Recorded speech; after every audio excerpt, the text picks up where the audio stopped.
SIR का मूल मुद्दा आकार का नहीं है, प्रोसीजर का नहीं है, वो है सार का। एसआईआर का मूल मुद्दा है सब्सटेंस का। और अगर आप उस कसौटी से देखें तो यद्यपि एसआईआर की संवैधानिक वैधता को मान लिया गया है उच्चतम न्यायालय के निर्णय में, फिर भी जितने प्रश्नों का उत्तर दिया है उच्चतम न्यायालय में, उतने ही प्रश्न और पैदा कर दिए।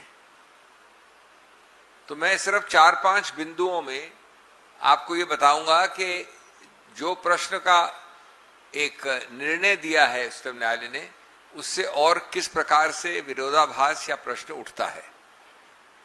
जैसा मैंने शुरू में कहा कि ये निश्चित रूप से है कि एसआईआर की संवैधानिक वैधता, कानूनी वैधता को मान लिया गया है और इस मुद्दे के आधार पर निश्चित रूप से एक मुद्दा निर्णित हो गया है।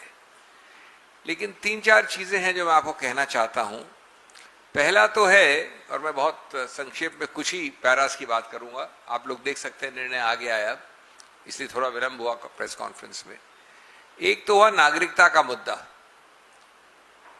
कई पैरास में है, विशेष रूप से पैरा 171 में है। अब रोचक बात क्या है, प्रश्न जो उत्तर देते हैं, निर्णित करते हैं, उससे और प्रश्न कैसे उठते हैं, विरोधाभास क्या है। 171 में लिखा है बड़ा स्पष्ट कि अंतिम निर्णायक संस्था नागरिकता के विषय में चुनाव आयोग नहीं है। नागरिकता निर्णायक संस्था नागरिकता एक्ट के अंदर कॉम्पिटेंट अथॉरिटी है, जो मिनिस्ट्री ऑफ होम अफेयर्स इत्यादि होते हैं।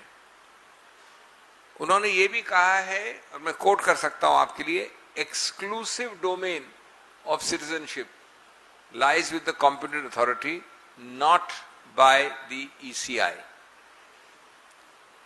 और चुनाव आयोग सिर्फ प्रशासनिक रूप से इस मुद्दे को डील कर सकता है। तो ये एक तरफ तो सही बात है, लेकिन इसका विरोधाभास देखिए, बड़ा रोचक है। चुनाव आयोग नागरिकता निर्णित नहीं कर सकता है अंततोगत्वा, और यह भी लिखा है कि जहां नागरिकता का प्रश्न उठता है तो उसको, यानी चुनाव आयोग को, उसको रेफर करना होगा कॉम्पिटेंट अथॉरिटी को, जो मिनिस्ट्री ऑफ होम अफेयर्स है, और उनका निर्णय बाध्य और फाइनल होगा। तो अगर ये बात सही है तो आपने देखा कि सभी 12-14 स्टेट्स में 7.5 करोड़ लोगों को जो हटाया गया,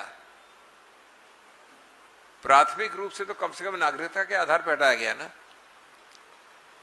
तो ये कैसे हुआ कि उनकी नागरिकता निर्णित करने से पहले उनको हटा दिया? जो 7.5 करोड़, मैं एक प्रदेश की बात नहीं कर रहा हूं, सभी प्रदेशों को मिला के, नाम हटे या इन्वेस्टिगेट हुए या बदले गए इत्यादि इत्यादि।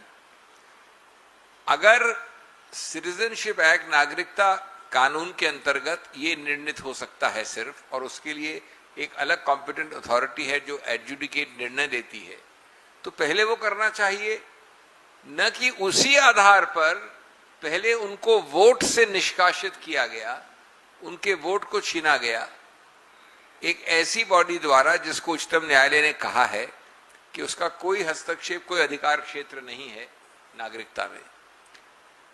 मुझे थोड़ा दुख है कि ये विरोधाभास खुद जिसको नोट किया है उच्चतम न्यायालय ने, लेकिन पूरा महत्व नहीं दिया।